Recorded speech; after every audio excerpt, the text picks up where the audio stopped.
What's up, yo? Hope everyone's doing well, chilling.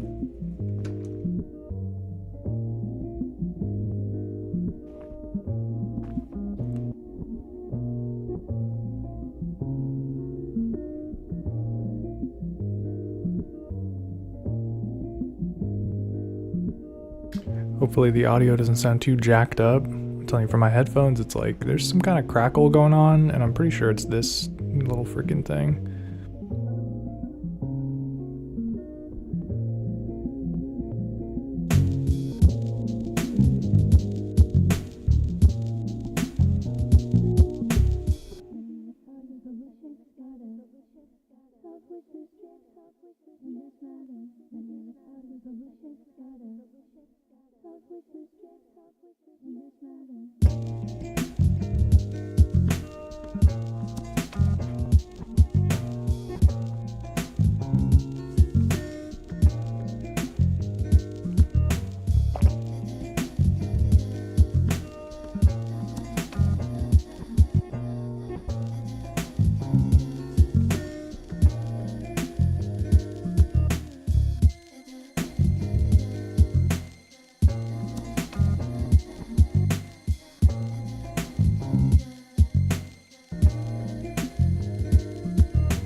Soft whispers drip, soft whispers drip, matter. Let me in the corners, but wishes scatter.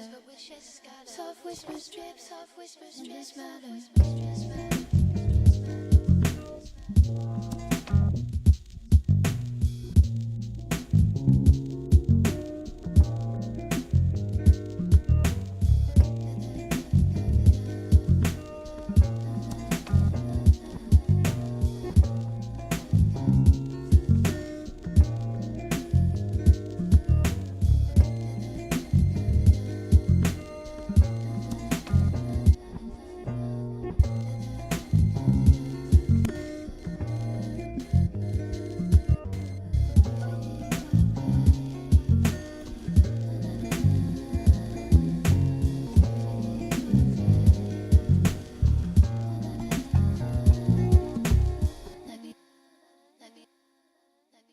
Nice. Okay, so yeah, that was just a beat that was only on the M8, but I have the audio routed in such a weird configuration here. So right now I've got it going to the PO33 for a very special reason, which is because I'm going to test out a workflow that involves using both of these devices synced together. So we're going to go over that in just a minute here. Let me just play one more beat, I guess. What else do we got here?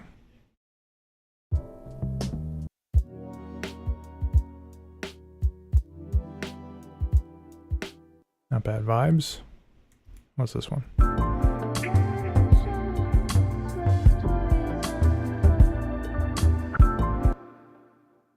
Kind of like that one. Let's listen to that.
Alrighty, cool. So we rocked out some joints there. Let's get this party started though. Alright, so we're gonna mess around here.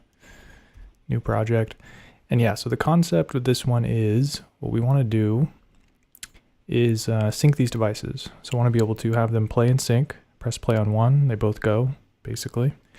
But the way to achieve that is kind of a weird process because this device does not have a sync out port. It just has MIDI connections, MIDI in, MIDI out. This thing does not have MIDI connections. This has just the sync one, which you use with the line in. That's how the pocket operators work. They send like it's basically a click signal that's just like, I don't know, basically telling it the tempo to move forward a couple steps or whatever. So yeah, so in order to get these devices to sync up, you have to do this kind of goofy workaround, which it's actually the first video that I put on this channel was like how to do this many moons ago when I was starting out. So yeah, let's go over that process because it's kind of fun. So yeah, just to explain the connections a little bit, we've got audio out going into this, and then we've got the audio out of this going into my, it's actually going to my Lo-Fi 12 XT right now. Basically, it just goes into your like audio interface or, you know, whatever. So yeah, so what we need to do is we need to send a sync signal on the left channel to this thing. So what I'm going to do is I will create a brand new instrument. And then there's a couple ways to create the sync signal on this device. You can actually just record the sync signal, but we're not going to do that because it's kind of janky. You can use a synthesizer, one of the synth engines, to do it too. So that's the path that we're going to take here. Just checking my notes. Okay, so macro synth, which we have here. And then we need to do oscillator number 7. Shoopa-doop-a-boo. Oh, I passed it. Okay, square sync. And then we also need to do some timbre controls and the envelope too, but we'll get into that in a second. Yo, Flex Vanity. Do I ever use the OP1? I do not. It's a good question though. Yeah, I've seen a lot of content about it and I've heard about it, but the most money I've spent on teenage engineering devices is actually the KO2. So I guess that's kind of like my ceiling is, I guess, $200. Yeah, the OPs look tight. It's just a little bit expensive. Is kind of my issue with them. But, whoa, I don't know what that was. But how about you, man? Do you use the OP1?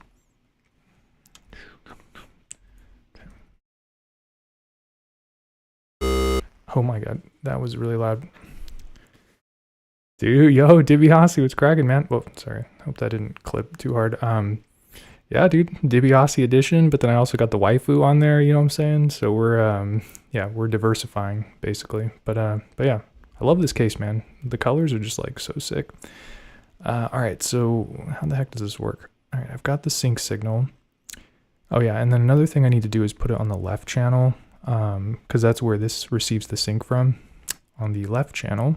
So we're going to pan hard left. Okay.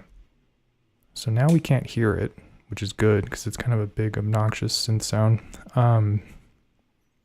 So what I can do here is, and you have to enable a certain type of sync mode on this, which is SY4.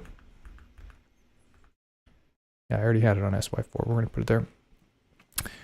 Yo, I've been thinking about the M8 tracker to do a live set on. I'm a little nervous though with that thing because it's just I don't know, you don't have any like fun knobs to turn and stuff, so it's more of just like a, I don't know, you kind of just press the buttons on it. But I've been thinking about it, that's for sure, and I've got plenty of beats on this thing too. Probably like 8 or 10 that are ready to rock, I think. Yeah, I gotta practice, or maybe I could plug like a controller into it that can do like MIDI CC. It's a little bit above my pay grade, but I don't know, something to figure out, I guess. Okay, so sync mode, press play. All right, so now it's waiting for the sync signal. And I press play here. It's not going though. Wonder why that is. Got a lot of volume here. Maybe I have to adjust the timbre. No.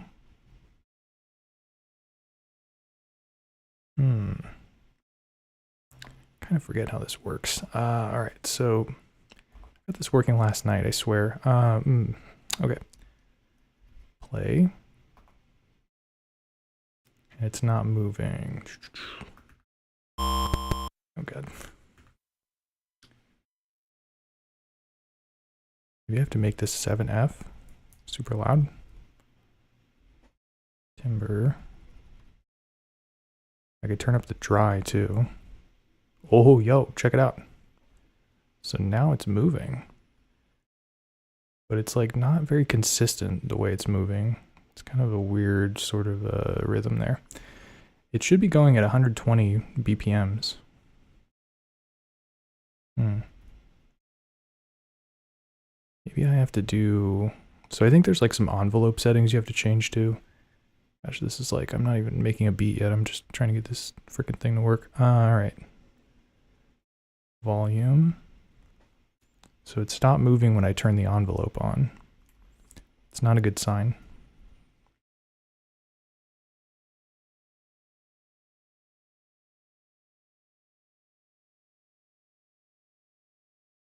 Oh, there we go. Seems a little more consistent here. Yeah, I'm trying to figure out how to sync these things. I had it working last night. You have to basically send a sync signal, which is like the jankiest way to do it, because this thing doesn't have like sync setting or a sync port. It just has MIDI. So there's a way to do it, but it's like, I think it's doing it kind of correctly. It doesn't look like the right tempo though. Let me bring it down to like 90. Yeah, see how it's like really jumping around. Maybe I have to like do more notes or something.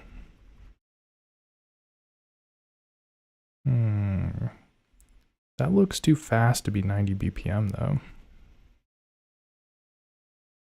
1, 2, 3. Oh man. Yeah, there's something weird going on here. Maybe I gotta turn this thing down.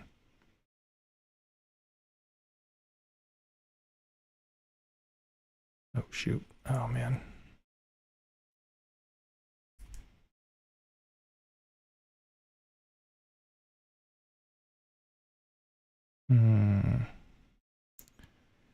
How many bars? It's a good question. This should be 1 bar because it's just 1 pattern. And then this one's also 1 bar. So it should be 1 bar. This is kind of looking like 90 BPM, but it's like, it's not consistent for some reason. This thing is so fiddly, I swear. All right. Envelope. Yo, hey, I think that did it.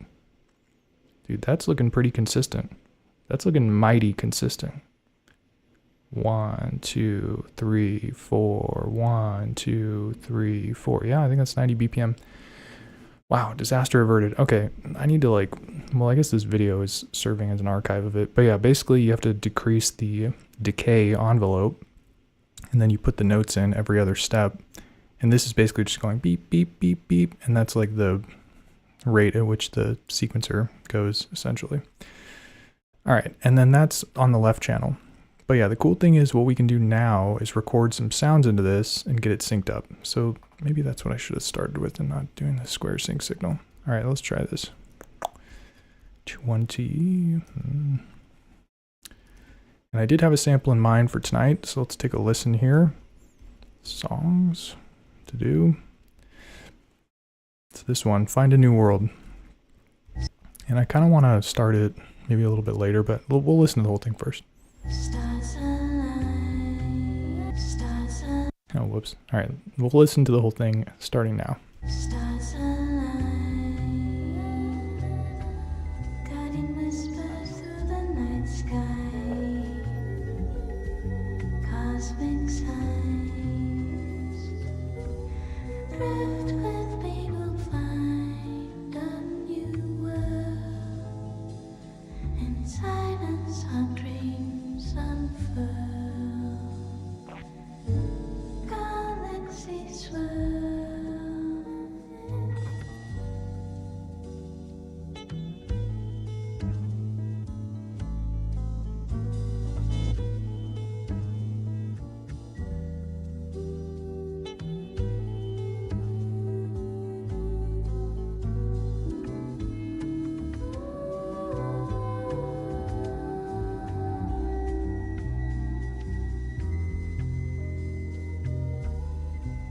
Wow, it's still going. Yeah, that's a really long sample. It's way too long for this thing, but we have a lot to work with, is the plus side.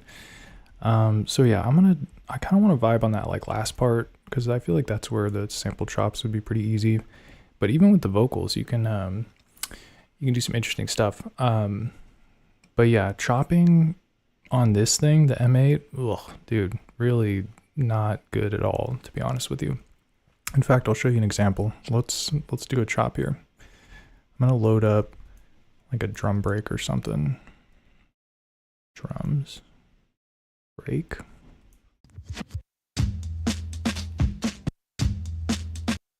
Sounds pretty crunchy. But yeah.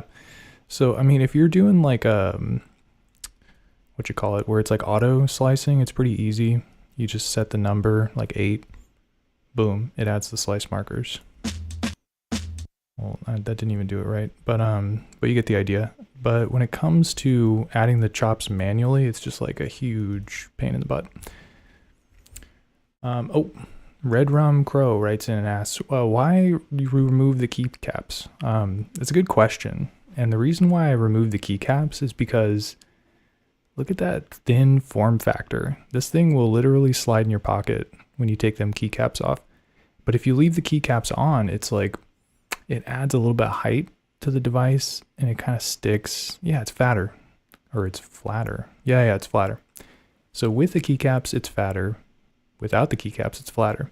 But yeah, dude, I'm telling you, this thing, it's hard to beat the portability on this. I mean, I got the pocket operator next to it. This is like the most compact studio you can even imagine.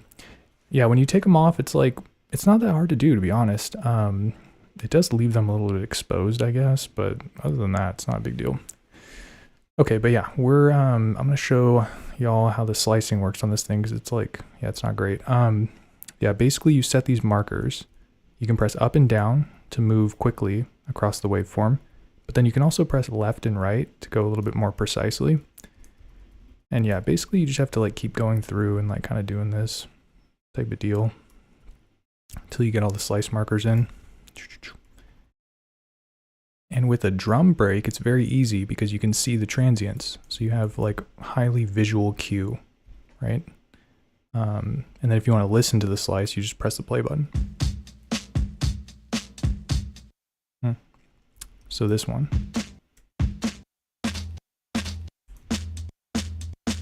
Man, that freaking drum sounds weird. Yeah, it's not bad at all when it comes to drum breaks. But if you've got something longer, like for instance, let's take a look at this other sample, the one that we just listened to. So this one, look at this waveform. It's like huge. This is like a minute long, this sample. So if you wanted to do the chops on it, you'd have to like really kind of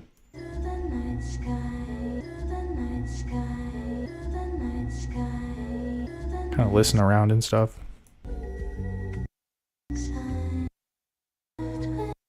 Yeah, I guess it's not bad. I don't know. It can be, I feel like if you had like more knobs and buttons, it would probably be a lot easier to do, but you're kind of stuck with these 4 keys or whatever. But yeah, it's manageable. Sometimes it takes a little time, not a problem though. And there's a way to put slices in the WAV file too, I think with like DAW or something.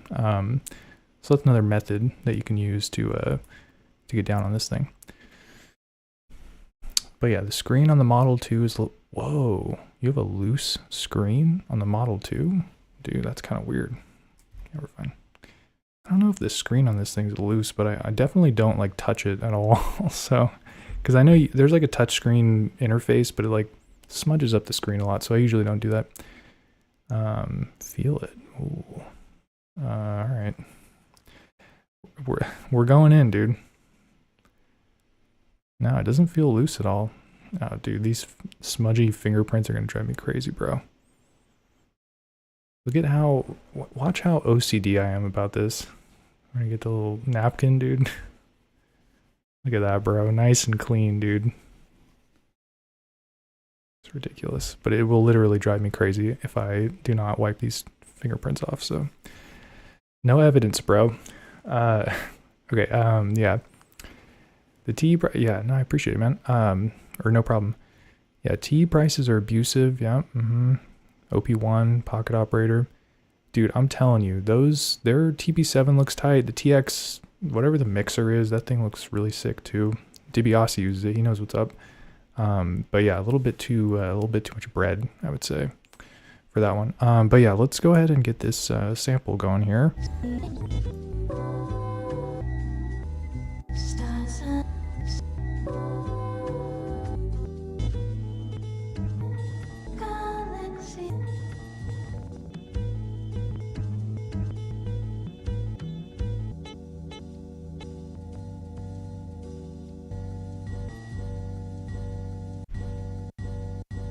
Yeah, the M8 sick, man. All right, so let's record this in, and then we'll get the best of both worlds, because I was complaining about the chopping on this. This thing is actually a lot of fun to chop on, sort of. But yeah, let's see what our levels are like. Could probably turn this up a little bit. Oh, dude, that's probably gonna jack up the sync signal. Oh man, here. Let's figure this out. Hold on a sec. I can turn up the dry. That ought to be good. Okay, so we're gonna record this in. Oh, let me pitch it up too. That should be good.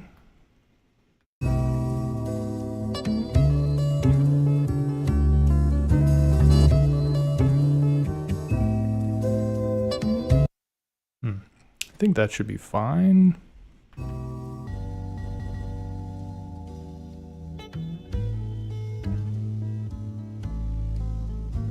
Oh man.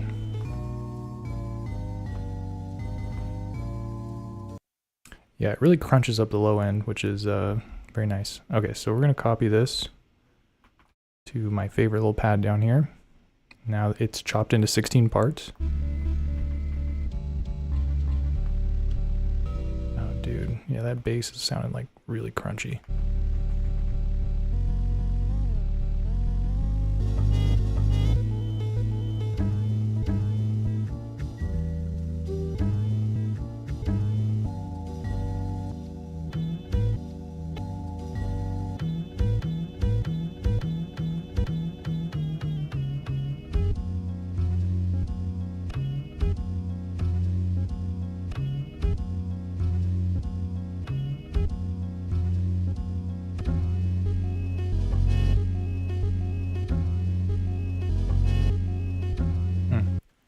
All right, we got something interesting here. I gotta maybe figure out the envelope before, or the filter, I mean, before we get into it any further.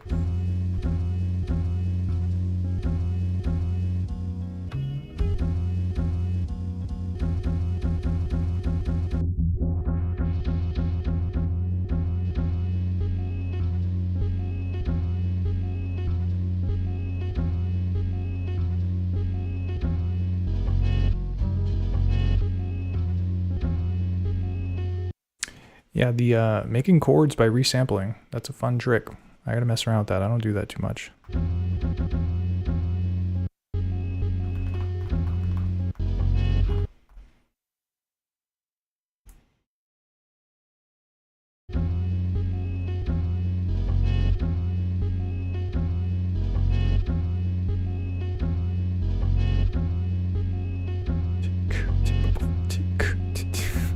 That's kind of the vibe. I gotta add some drums to this.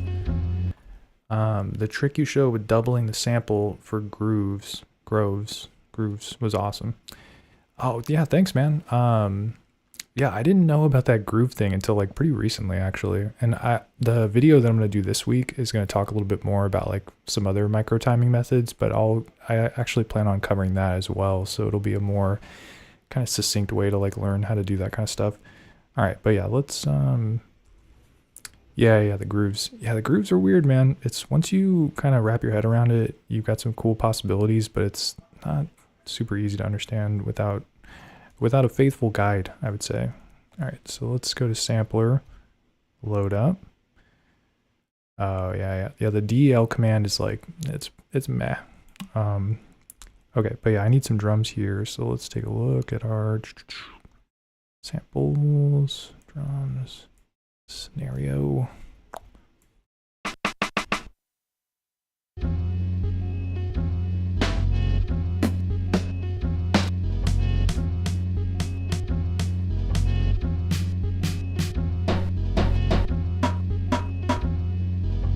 Yeah, grooves are sick.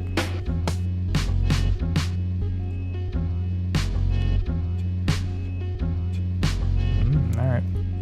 Do this one.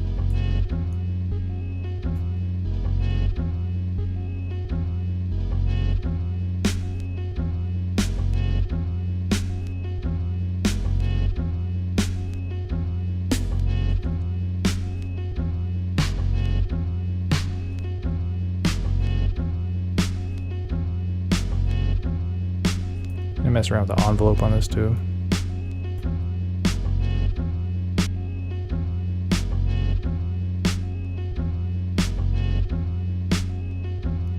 Sounded nice and snappy.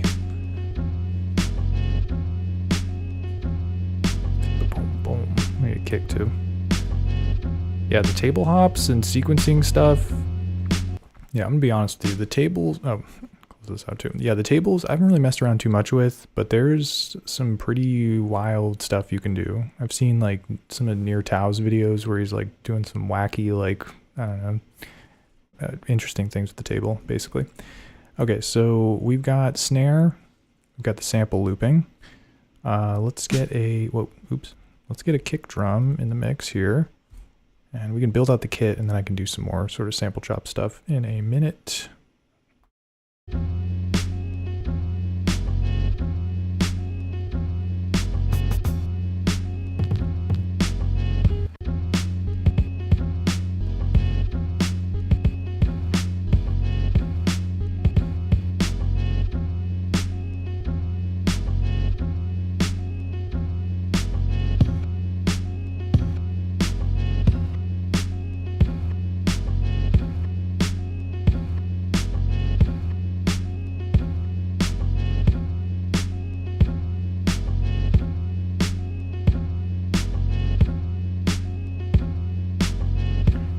Yeah, the polyrhythms are very doable on this thing. Cause yeah, basically you would just set a oh bro, what am I doing?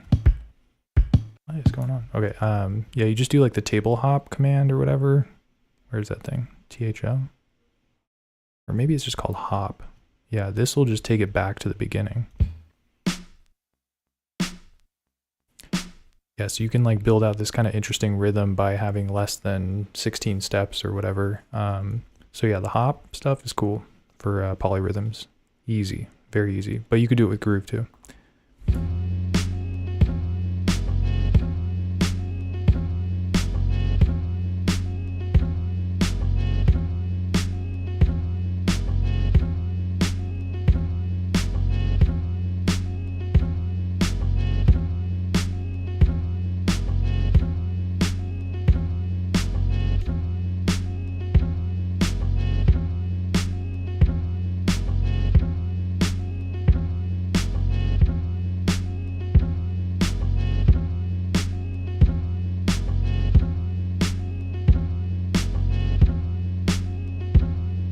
Alright, sounded pretty chill.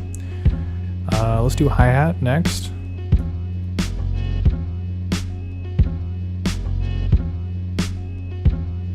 Wait, hold on a sec. Yeah, okay.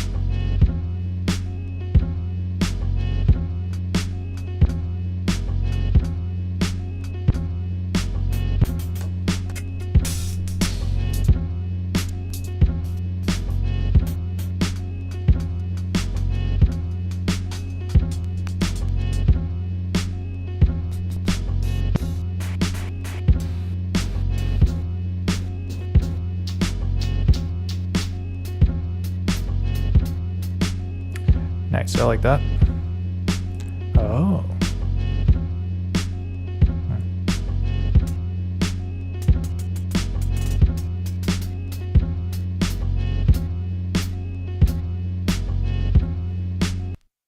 All right, oh, whoa, oops. So yeah, we're gonna do the autofill shortcut here. Hold shift, press option twice. Then if you press option and left, you get a bunch, which is pretty cool. Oh man, this is like, let me turn the volume down on this thing. Okie dokie. All right.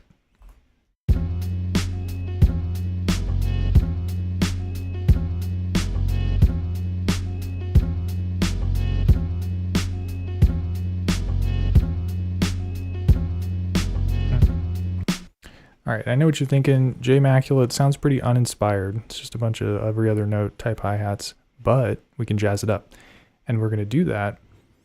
Could wire the PO into the M8 for effects. Dude, the PO into the M8. Yeah, you could do chorus, reverb, delay. That'd be pretty sick. I like that. I'm going to make a note of that. But yeah, so we're going to do some micro timing stuff with regards to the instruments we have here.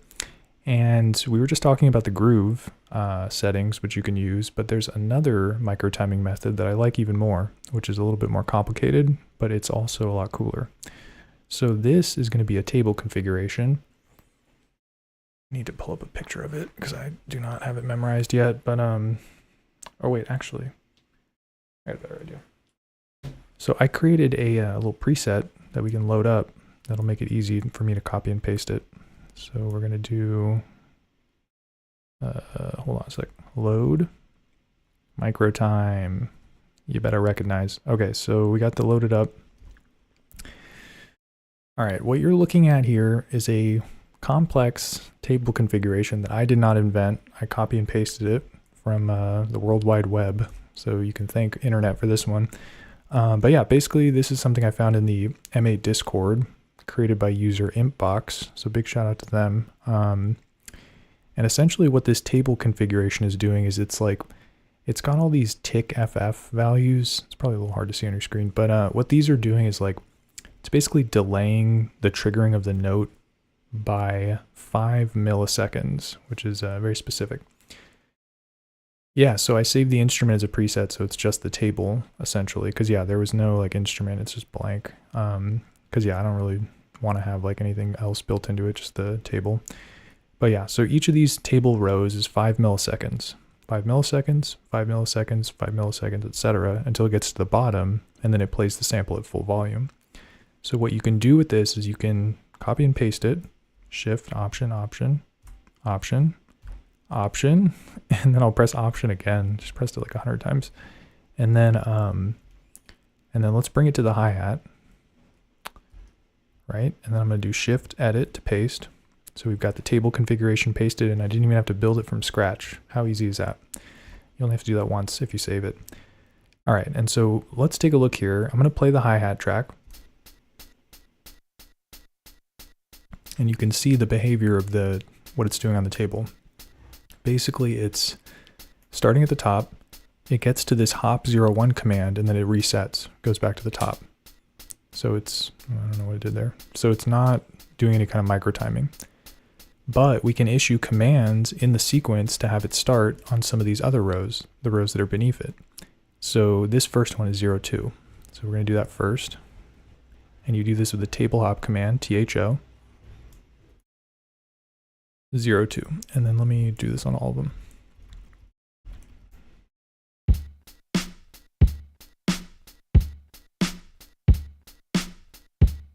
You can see now it's starting here and going through all of the rows, and then it's hitting the bottom and playing.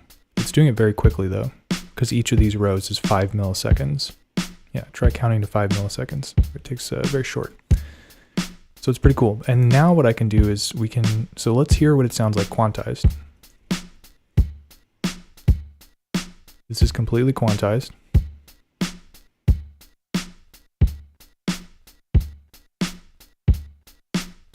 And that's the max that I can pull it back. Fully quantized. The max it's pulled back. And you can adjust this too, I can bring it up to 6. And basically that'll have it start playing at this row, 6, instead of playing all the way at the top. So it's a little bit less.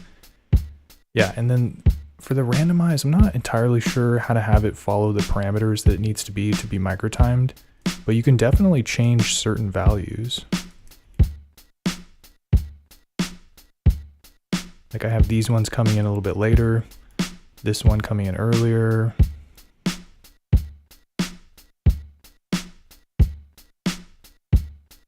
And you kind of switch it up. Now let's do the same thing with the kick and get a cool ghost note in there. So this is going to be a nice trick here. So for the kick, I'll need to copy the table configuration.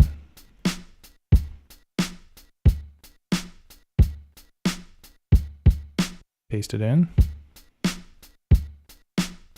And so now we need to add the table hop command here.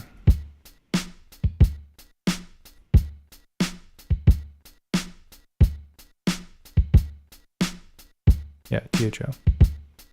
All right. So it doesn't have the micro timing. And then I add it.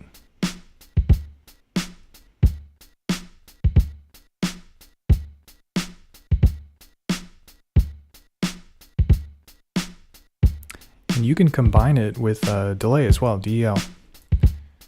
So you can use it, you can delay it 1 tick and delay it the milliseconds.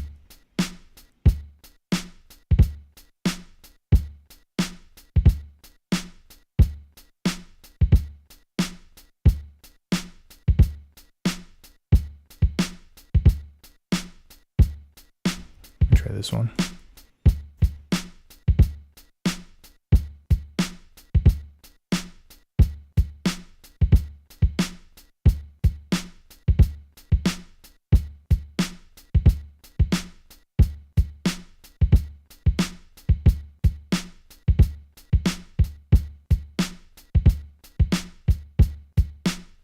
Yeah, so you can kind of throw in different values and get sort of a more unique rhythm is basically the long and short of it. Well, whoops, didn't mean to do that. Okay, so if you put R and L next to it, yeah, let me try that. So we're gonna go to the hi-hat. You do R and L. R and L, where art thou? Oh, there it is. Okay, randomize left to the value of the command to the left. No, randomize the value of the command to the left. There we go. We're good at reading. So you can randomize the first digit or the second. So I want to randomize the second digit.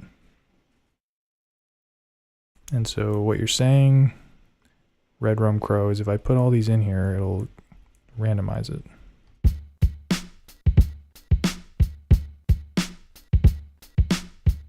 Did I do that right?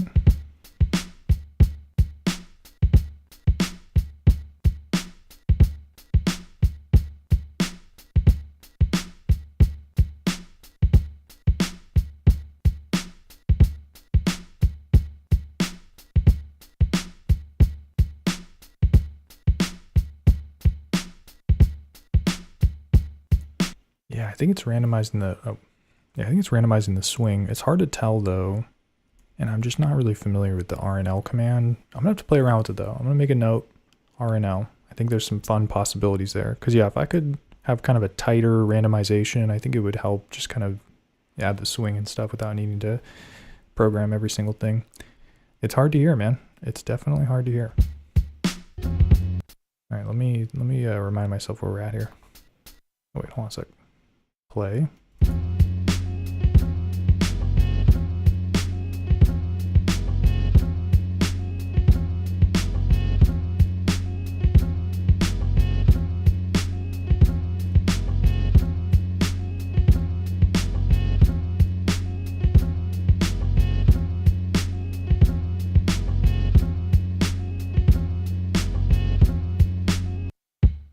Oh, whoops.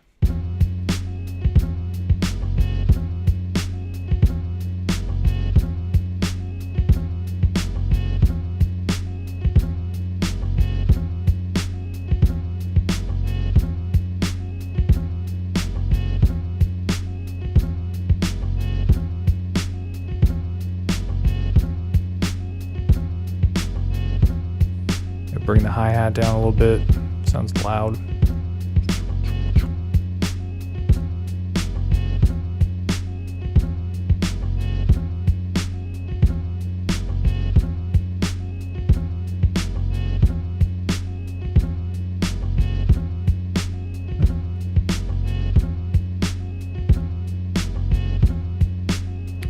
Nice. Okay.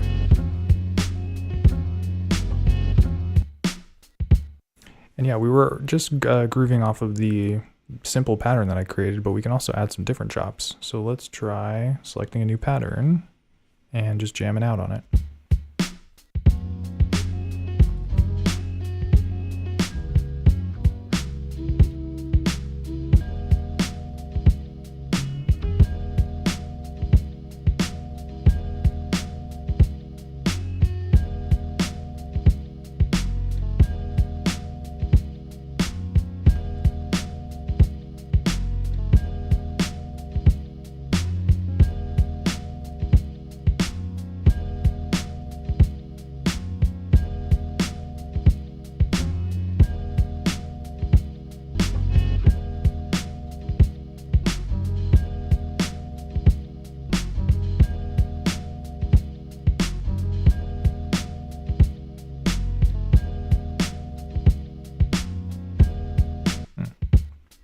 Alright, that sounds pretty cool. Let's get that punched in here. So, go on this row. I think that'll work. Oh, whoops.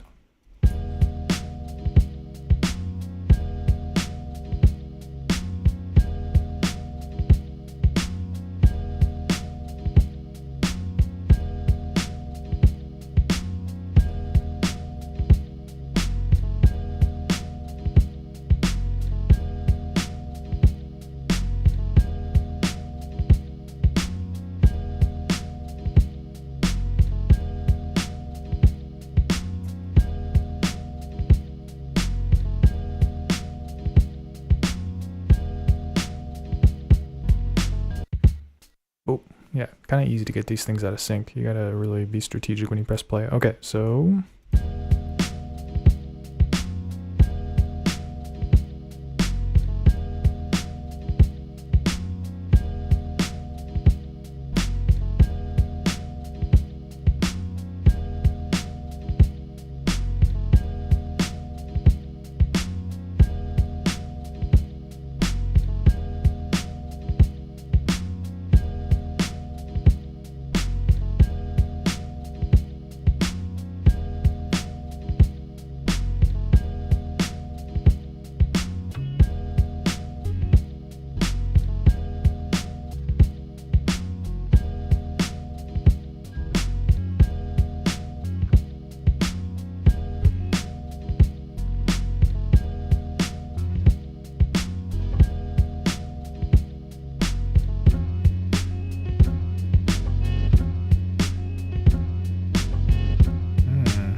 The NTS3 by Korg. I'm not familiar with that one. Is that like a pedal or something?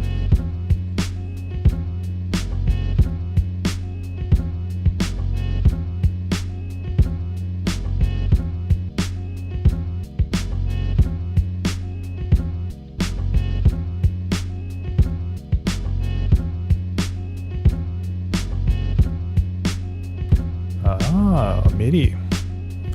You know me, I love janky MIDI implementations. Or I shouldn't call it janky. I like unique MIDI configurations. Okay, okay, so we've got some pretty interesting melodies here. I gotta think about some other layers to add. Let's take a listen.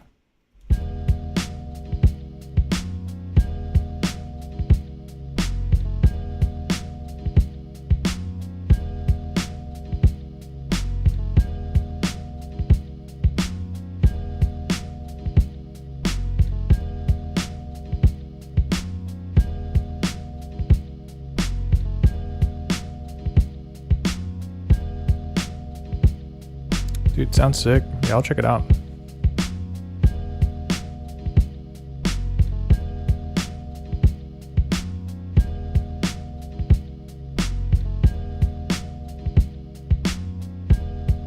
Yeah, I got a nice little pocket with this thing. That's what I like about doing sample chops on this. You end up finding like kind of weird sort of sample chops that maybe you wouldn't find on like other devices, is the best way to describe it. We need like a horn though.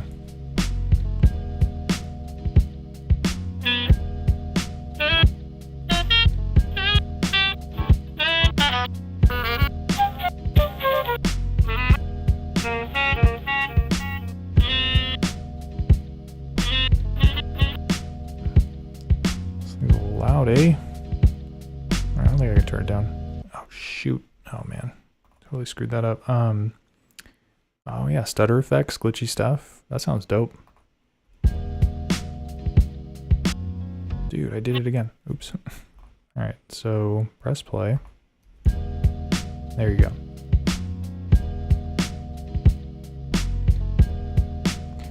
Come on, Marlo Diggs. I know you got some cool horns in here.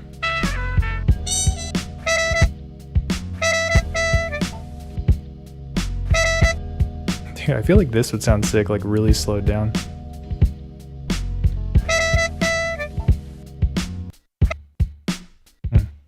Alright, well let's try it out. And yeah, that's the cool thing about this integration, basically, is that it's very easy to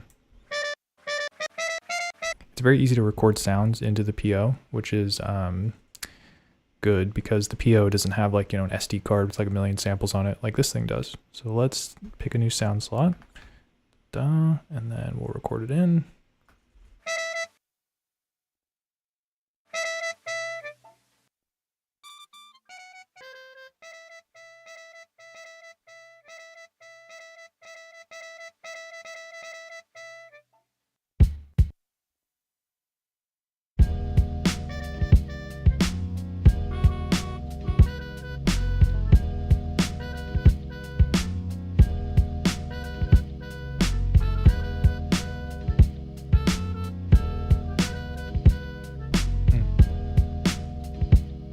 Might have to put this thing on the chopper, just so I can split out those horn notes. Or maybe I can... Oh man, there's a couple ways to do it. Let's try slicing it first and see what it sounds like. Okay, right sound. Oops. Right sound. There.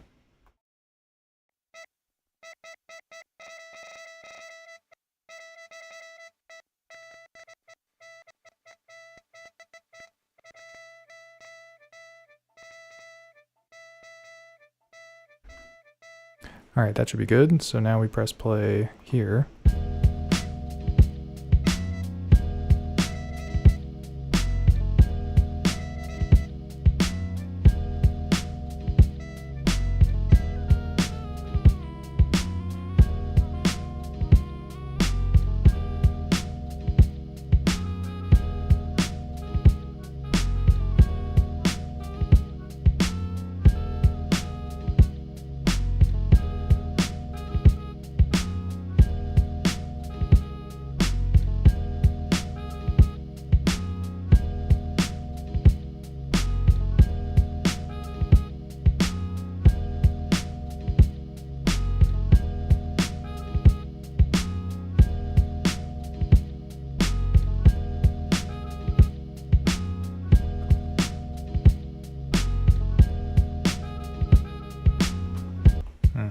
Sorry, it's a little clunky.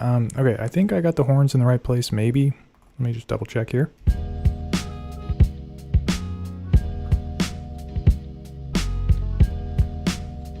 Oh, man. Let's let it loop around.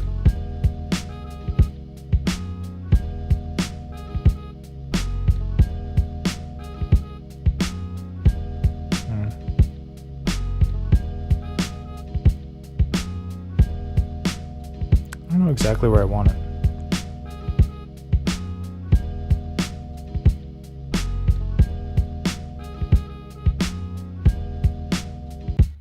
All right, let me just do, I want to work on just this first one.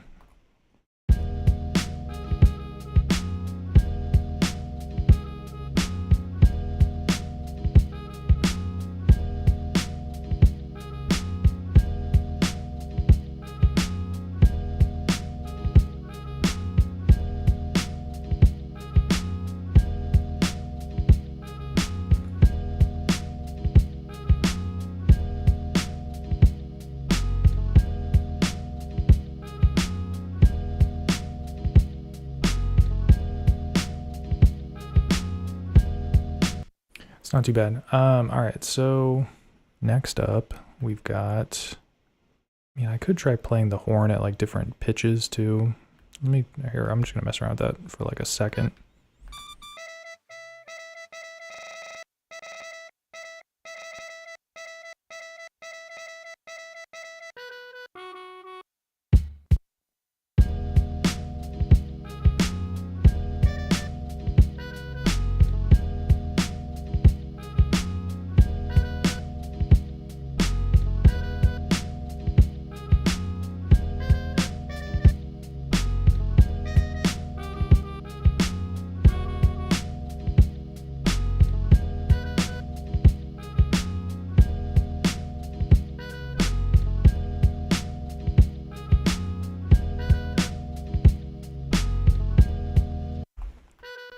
That's a good pitch. Let me go back to this is like the most fiddly way to do it.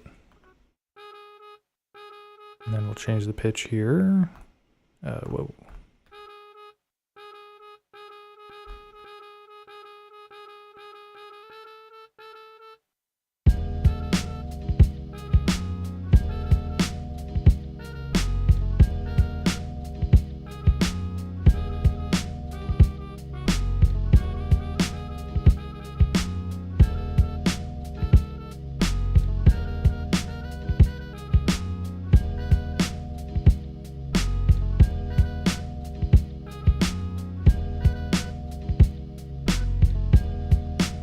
crap, what did I do?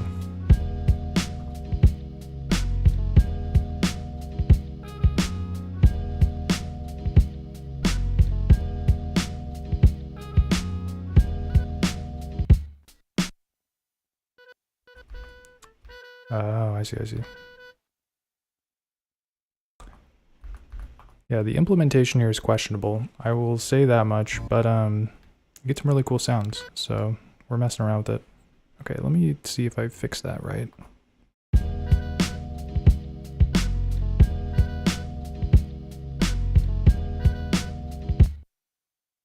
Yeah, I seem to have like deleted my horn chop or something.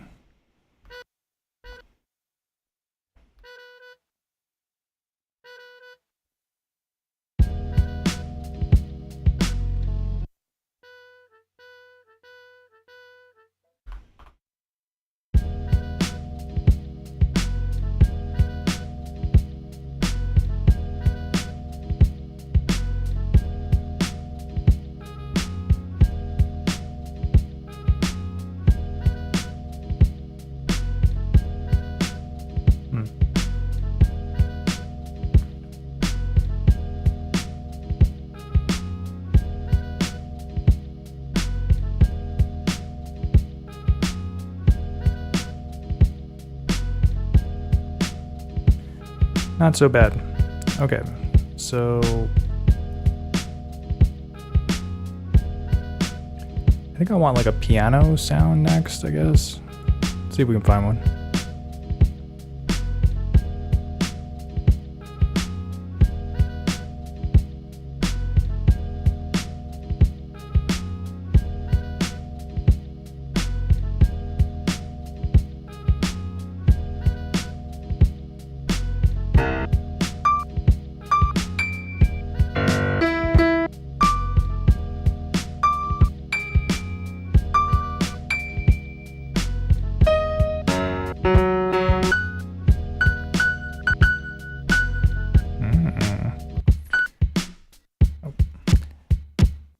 What is this doing? Okay, yeah, I'm kind of a sucker for these like high piano sounds. I don't know why I like them so much, but let's try this one. We're gonna put it here.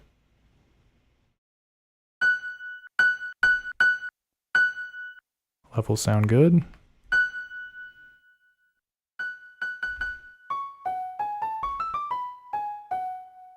Yeah, you get that nice lo-fi effect once you like pitch it down, which is super cool. All right, so let's get back to the loop here.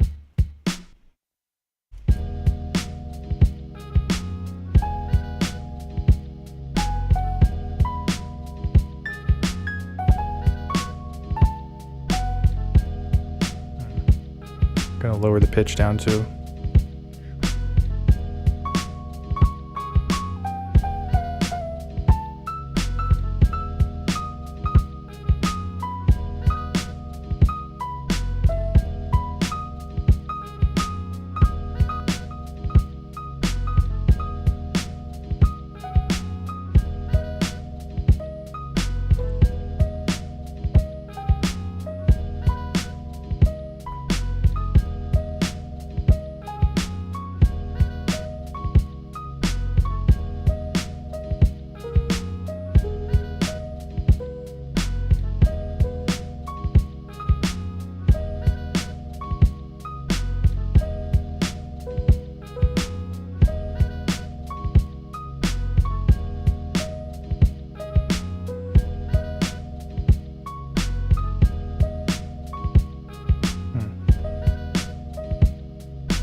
All right, so sounding kind of simple, but got a nice little vibe to it, I guess.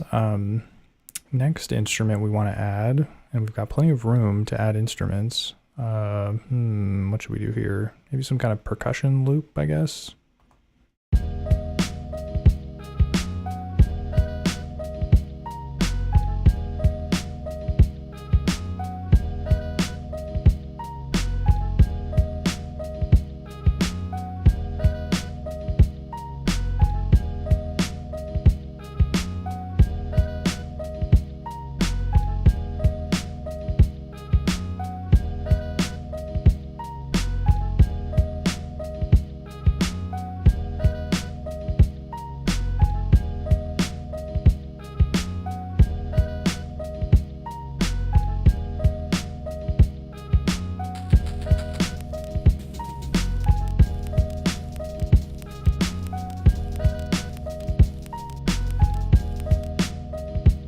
Not too bad.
All right, let me copy this pattern a couple times so we can have some versions of it that don't have like the piano and that don't have the horn, so it'll give it a little more variety. So copy, copy, and then sounds.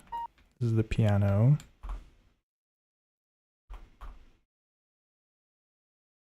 Yeah, pattern, piano. All right, so this should just be the horn and the sample chops. Let's see if that's true though.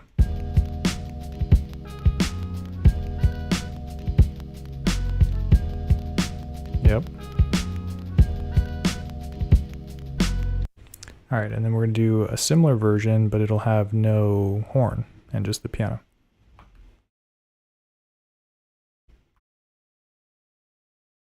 And then the horn instrument is this one.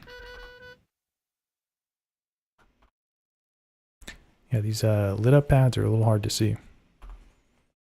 All right, so this should just be the piano and the sample chops.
What am I even doing? I'm not even doing effects.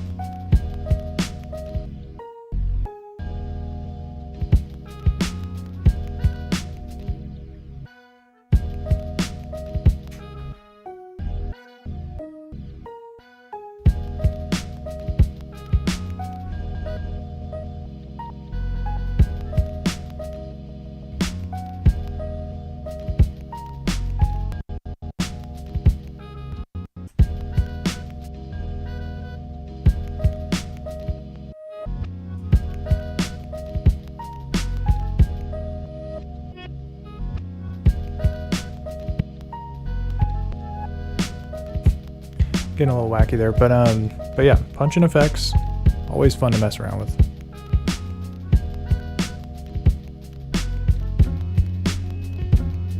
Damn, I forgot about this fat ass bass though.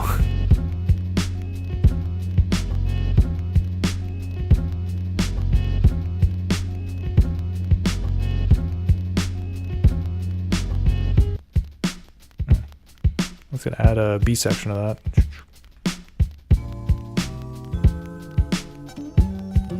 Whoa, what is this all about? Oh yeah, you can record the punch-in effects. Yeah, sometimes they do that with reverse to get like an alternate pattern or something. But yeah, those are fun to record in for sure. Although playing them live is fun too.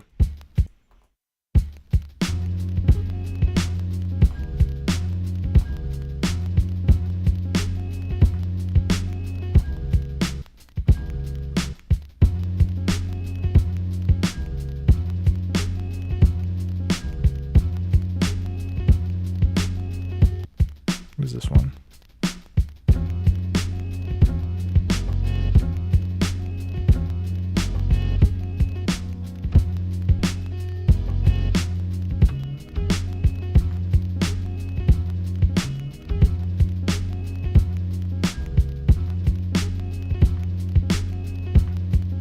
Yo, Jamie Rice, what's up, man?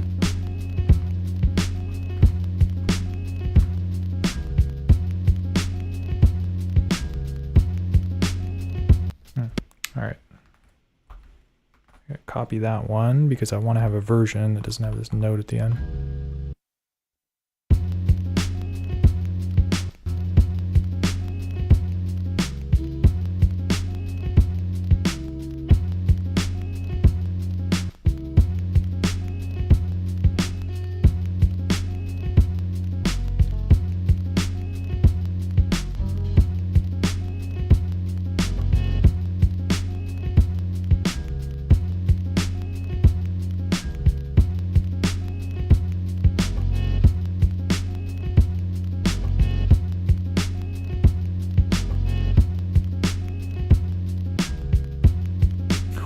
Yo, this shit vibes though.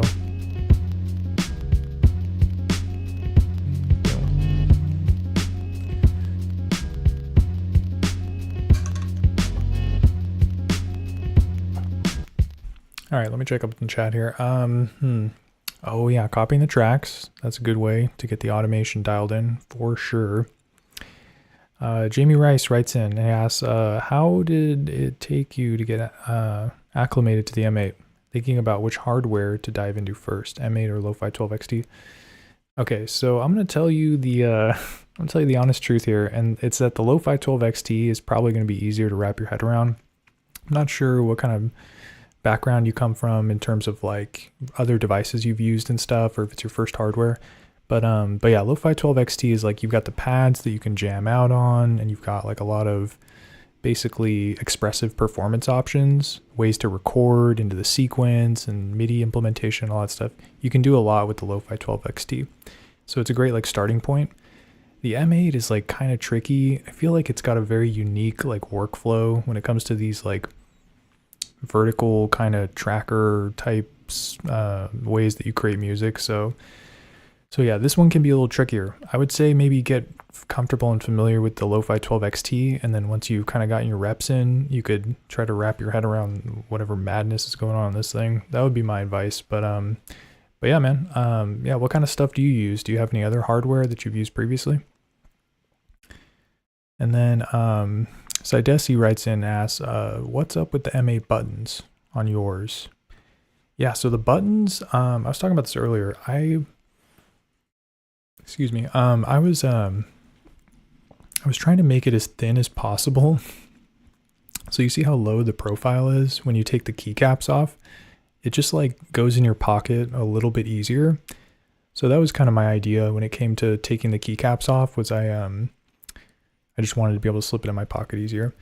But yeah, people often ask why, and sometimes give me crap about it, but I'm not really tripping about it. The keycaps I think are not essential to the operation of the device, so I'm okay with just like having them off or whatever.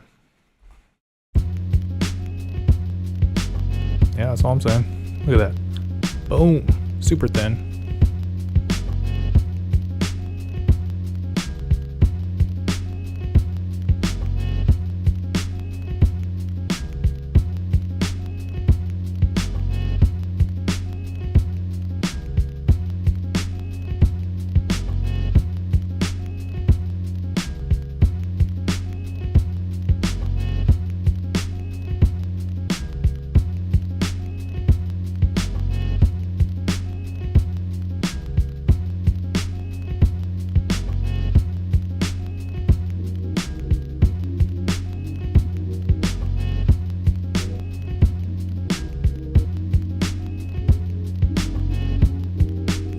Gotta find some other layers for this thing.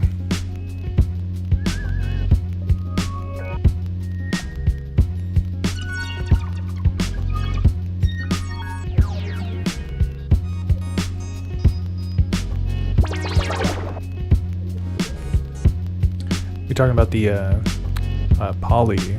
Oh, dang, I missed this chat. Oh, hey, bro, stop playing. Okay. But do you like the M8? Or the Lo-Fi 12 XT more in the end? Dude, that's a tough one. It's hard to say which one or the other I like more, but yeah, I think honestly I feel like the Lo-Fi 12 XT is easier to jam on.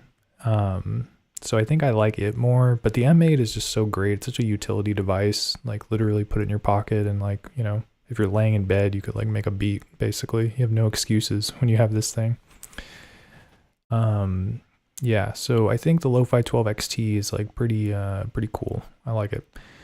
Yeah, the poly end is easy to learn. Okay, that's good to know. Yeah, those poly end devices, they look crazy, man. I seen someone that had one of the bigger trackers. It was the first time I ever seen a tracker, and it was like flying through the sequencer. He was doing like drum and bass type stuff. It looked nuts. But I've been using this and kind of acclimating myself to it, so it's pretty chill. Dude, got the OPXY. Oh, dude, Jamie Rice, you got an OPXY, bro? Dude, that's what's up. Those things look crazy, man. I seen DiBiase get down on that thing, making some like really epic beats and stuff. Getting the reps in. Yep. Dude, Live 2, 404 Mark II. Bro, you got too many devices. No, I'm just kidding. I'm not here to cast judgment because I have quite a few samplers as well. I collect them almost. But I mostly go with like the budget stuff. This is an exception. It's a little expensive, but like, Teenage Engineering, Lo-Fi 12, stuff's pretty cheap. Okay, find some layers. Yeah, the 404 is great. It's a good utility device. You can kind of like do a lot of different stuff with it. So it's a good Swiss Army knife, as Near Tao describes it.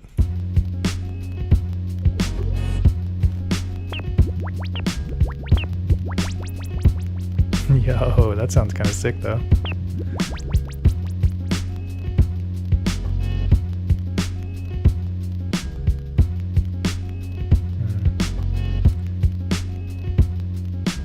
Okay, this is the question though. Do I want this on the M8 or do I want this on the pocket operator? I think I'm going to put it on the M8. It might be easier to work with.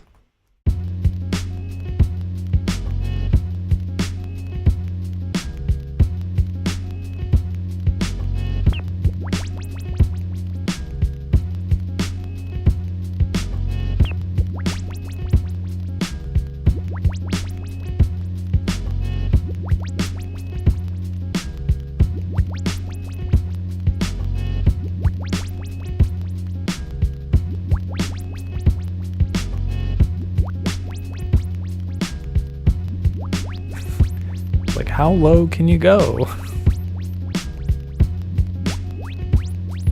Oh man, that sounds jacked up, yo.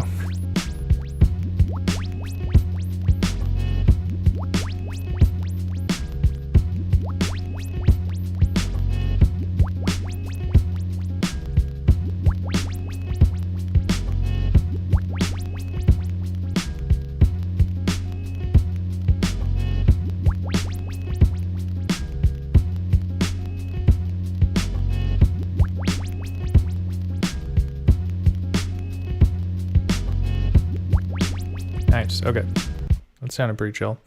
All right, Synth Love writes in, "Hi, I've got a I've got a question. Sorry, I didn't mean to say unique there. How do you organize samples for the M8?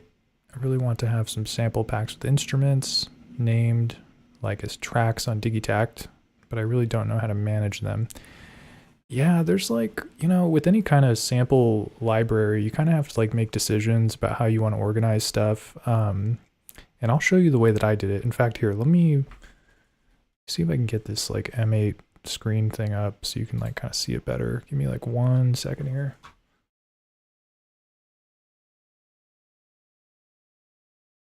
Maybe that's not gonna work. Oh no, I think that did. Let me see.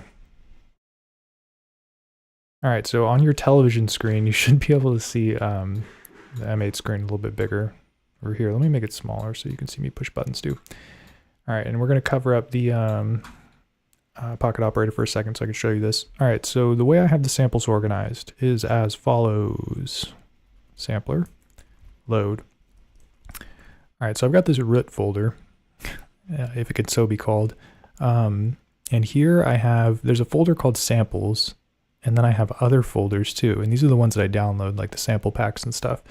So I call these sample DL, sample download, curated, drums, hardware, and then sounds. I'll show you my personal ones first though, because those are more organized in the way that I kind of make music and stuff. So in here, I've got loops, sounds, and drums.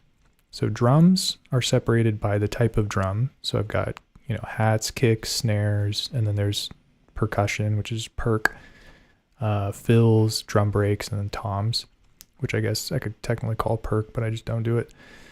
And then from here, it's like further divided. And this is all stuff that I did. Like I didn't download it like this. This is just like how I organize it. I've got one shots, rolls, run. A run is like a longer sequence of snares, basically. Here, I'll show you an example. So that's a run as opposed to a roll.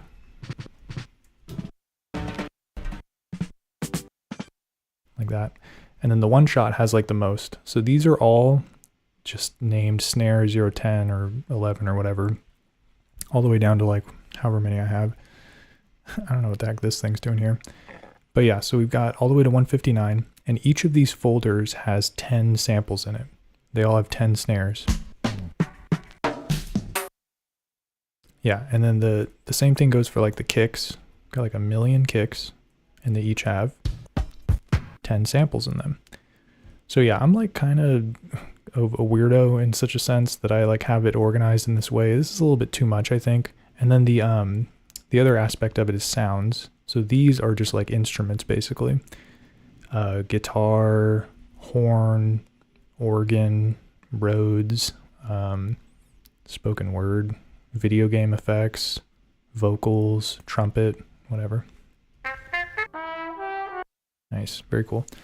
So yeah, this is kind of how I have it organized. And this, I think, is helpful because when you're reaching for a certain type of sound, you don't have to like, I don't know, you know where to go to get it, basically. You don't have to wonder where it might be. It's not very easy to do with stuff you download though. So my downloaded stuff is like, it's kind of a mess. Like I've got Marlo Diggs from his Patreon. These are all just folders that he gives. So it's all kind of organized in its own way. I don't know, man. When you're downloading sample packs, I don't think that there's a right way to do it. It's just going to be a mess either way. But if you've got your own kind of sample library that you've been curating, you might be able to use a system kind of like what I have here, where it's like broken up by instrument. And then for the drums, you've got like one shots and like all that kind of stuff. So I don't know, hope I didn't scare you with all this like wild organization that I do, but that's kind of my prerogative. All right, so we're gonna minimize this and get back to work here. Ooh, Did not mean to hit my mic stand. Whoops. Okay.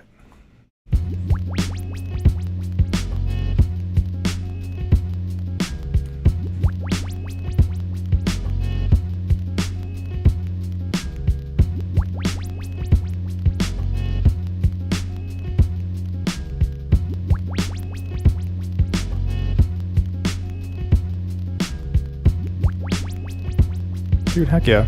Yeah, I'm glad that helped you out, man.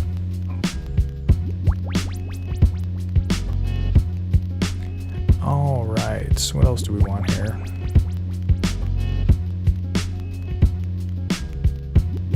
Maybe like a flute or something? Let's see what else Marlo Diggs got for us.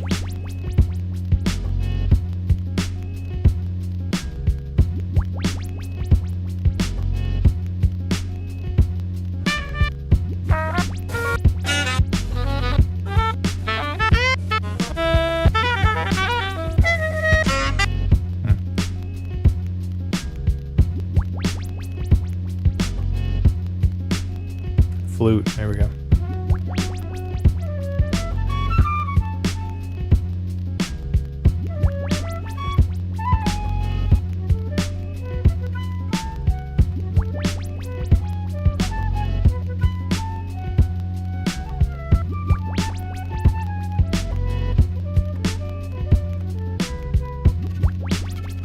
No.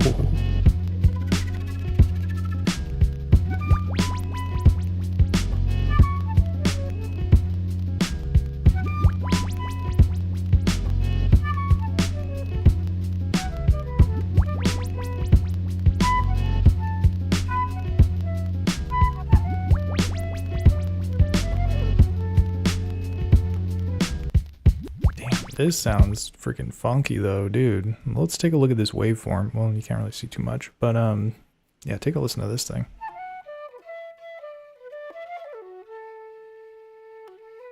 You know what I'm saying? So this is I'm definitely rocking with this one. And yeah, this one I'm gonna put onto the what you call it, pocket operator. All right, we're gonna put it there. Let me see what the levels are like, because the waveform's kind of small. I might normalize it, and I'm probably gonna regret this, but let me just listen. Yeah, I don't think I want to normalize it. Pitch it up.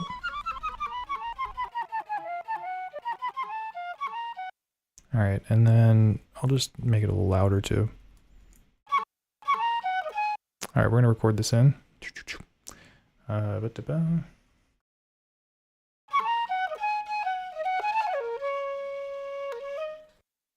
Nice, okay. And then I'm gonna add this to the chop. I'll copy to the choppy at the bottom here. Just gotta make sure I'm not like overriding one of my pads. I'm telling you, these lighted pads, lit pads, they're hard to see in this bright space that I have. Okay, so what do we got here? Let me turn this boy up. And then we pitched it up, so I need to pitch it down.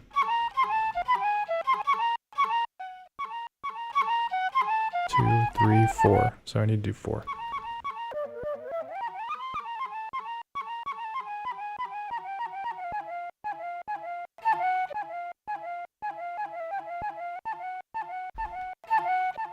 Okay, that's the correct pitch. All right, so let's go ahead and play this out and see if I can come up with something.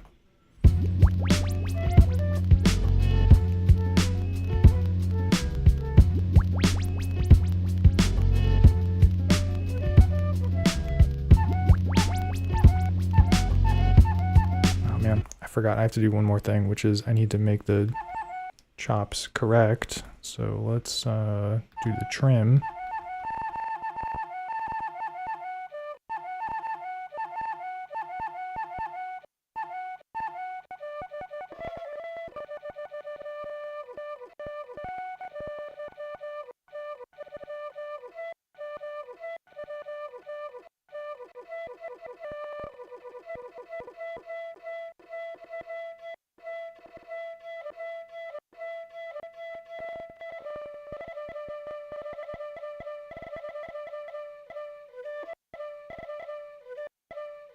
I know you're probably like, J-Macular, why subject yourself to this madness? But I like using the pocket operator, it's fun.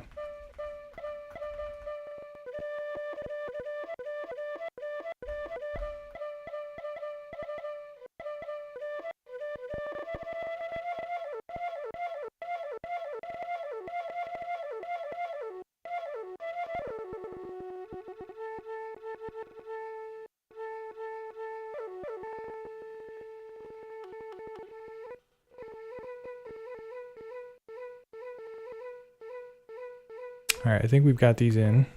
Maybe.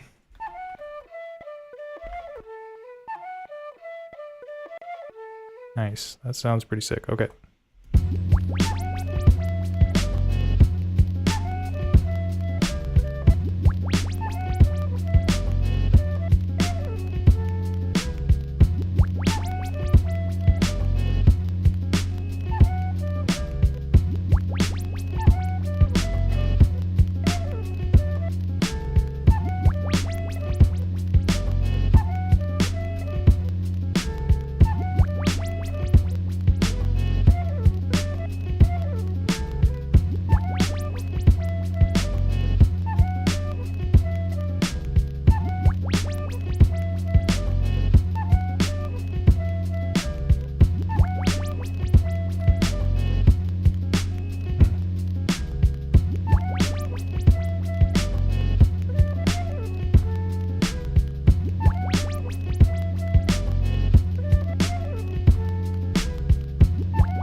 Might have messed that up.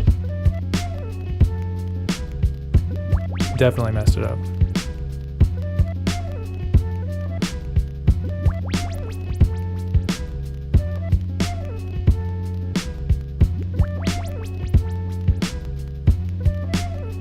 Yo.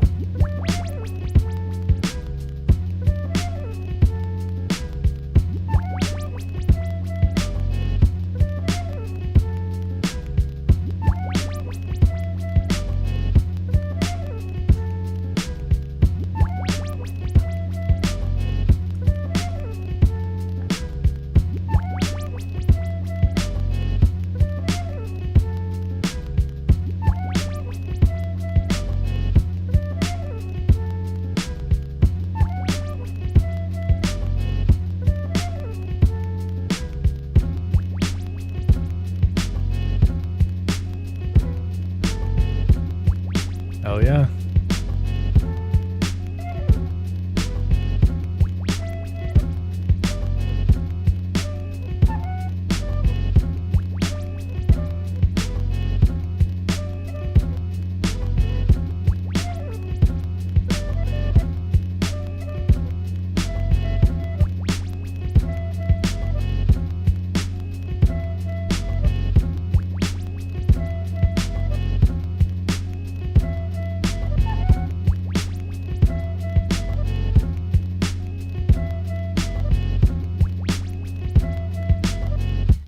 Alright, so we got something cool going on here. I need to like do some pattern management, I mean.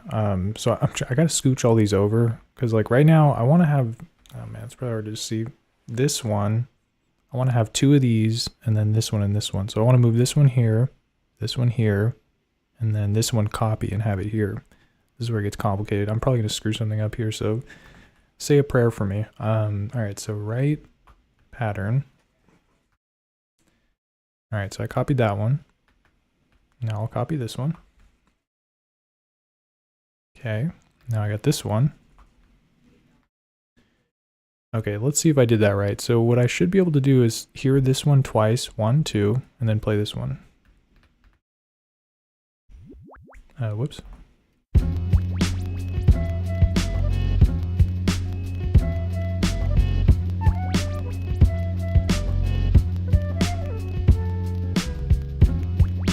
Dang, looks like I did it right. Yay.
Having a little too much fun here.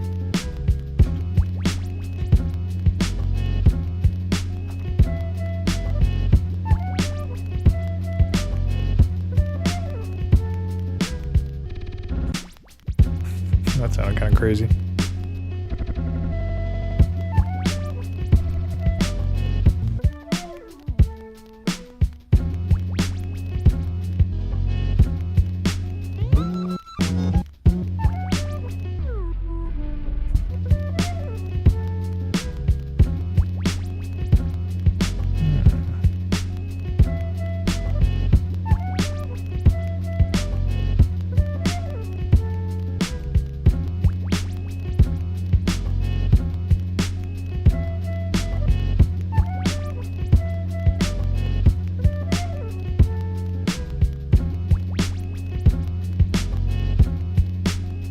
Trying to think about what else to add here.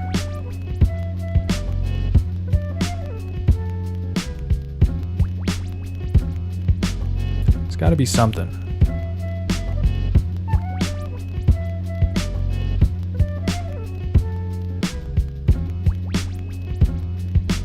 Let's check the Giga Pack. Got to be something in there.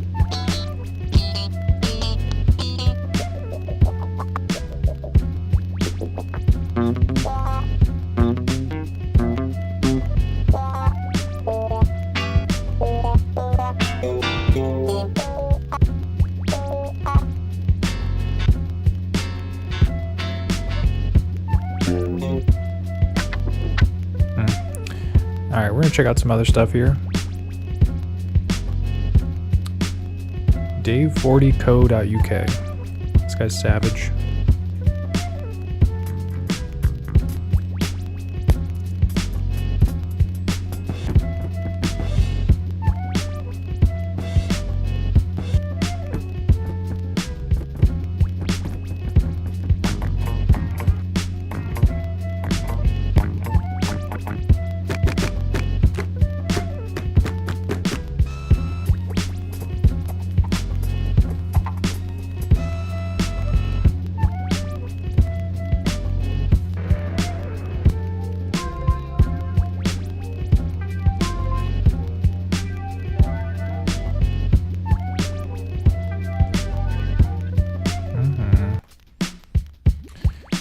This one sounds kind of interesting. It's kind of a weird, very short phrase, but let's see if we can pepper it in here. And record it in. Oh, dude, I don't even know how many seconds of sample time I have left on the PO. This is like, I'm getting a little ahead of myself here. Let me, what is this? Oh yeah, I already chopped this, so I can get rid of this, I guess. And then this one, I'll record it here. Or is this? All right, I'm gonna record it here. Record. It's too quiet. Let's turn it up. Oh, I need to pan it as well. Crank it.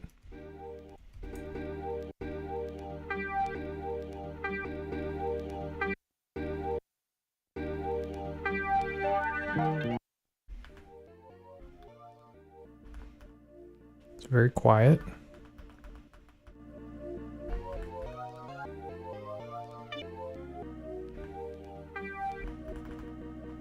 Let's see if it'll fit. I'm not really sure, but we's finna about to find out. All right.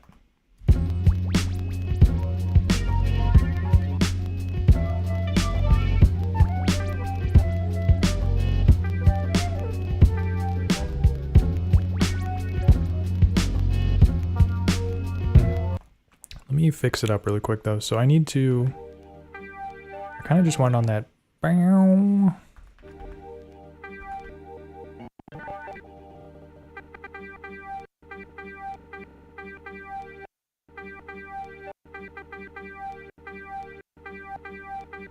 All right, I think that'll work.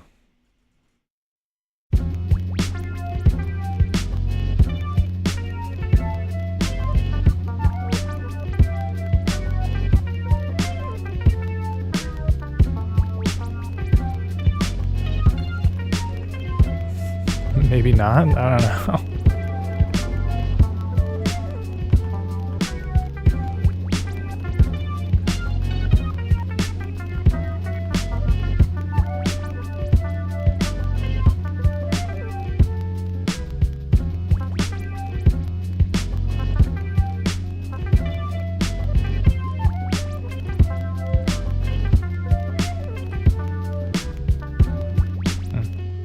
All right, let me try a different part of this sample because I feel like something here fits. I just know not what.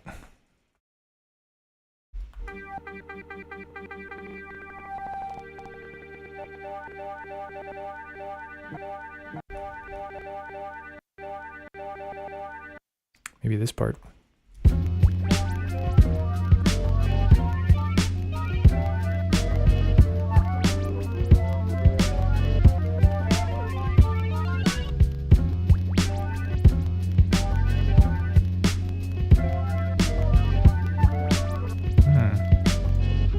I just can't get it to...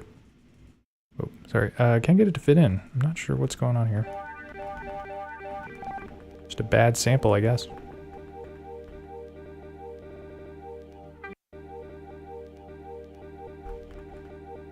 Kind of like this opening part, though.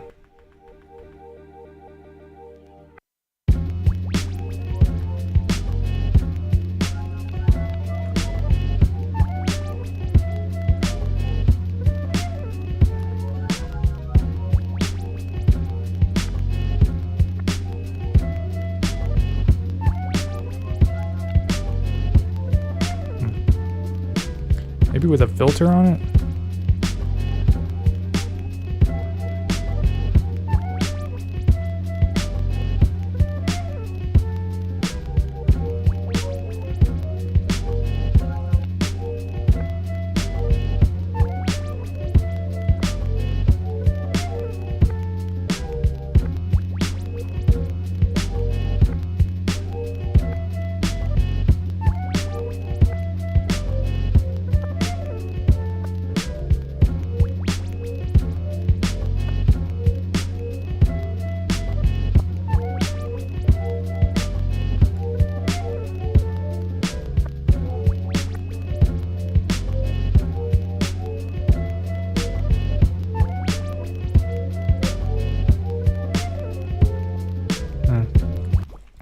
Might be barking up the wrong tree here. It seems like it's not going to fit.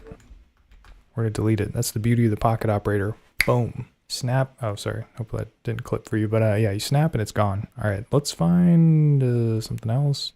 Or maybe it doesn't need nothing else. This might be the beat. Let's listen to the whole thing, start to finish. So I'm going to do it like this. 1, 2, 3, 4.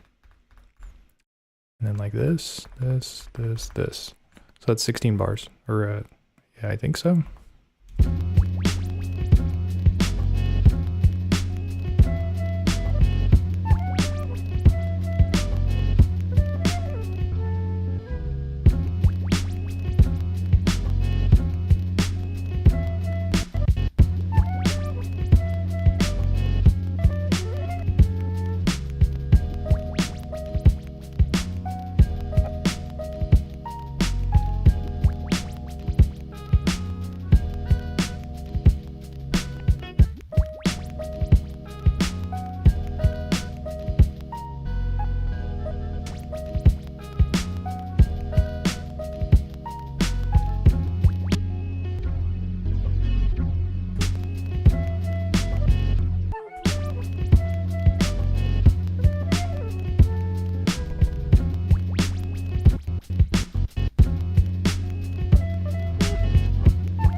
Nice.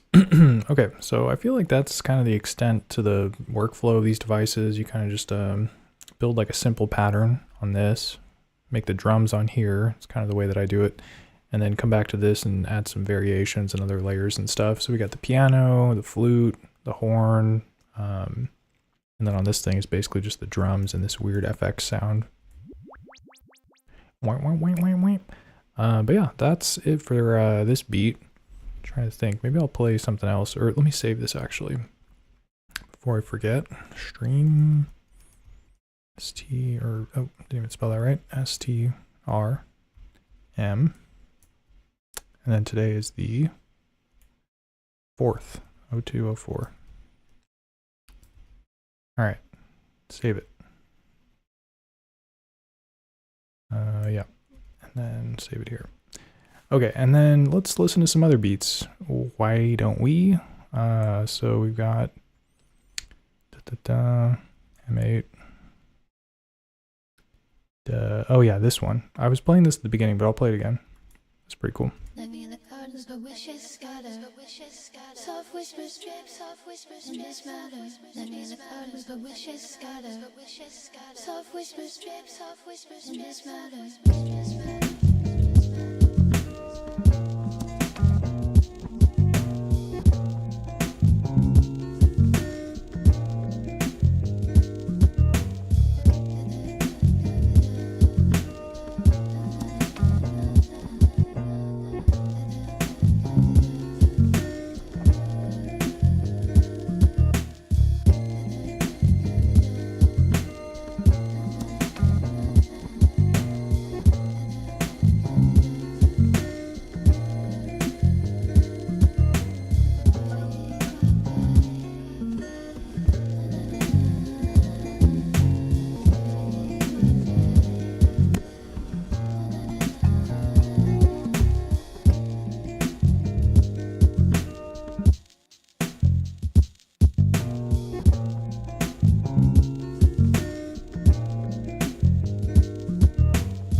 Nice. Okay, so that was kind of that one. Lots of fun there. And then I'll play one more. Load. Loose changes. That's fine. Micro. What is this one? Oh wait, that's not a beat. How does this one go? This one's pretty chill. Whoops.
Whoops.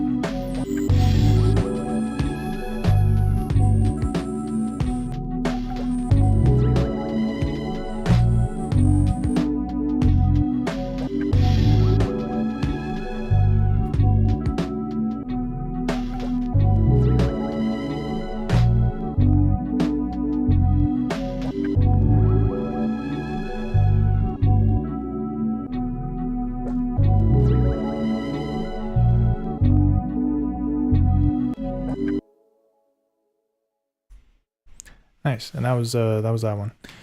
All right, cool. So played a couple beats, made a beat on this thing. I think we can call this a mission accomplished. Job well done. Shout out to everyone that stuck around or popped in or out or wherever. But yeah, that does it for this one. But yeah, keep an eye out.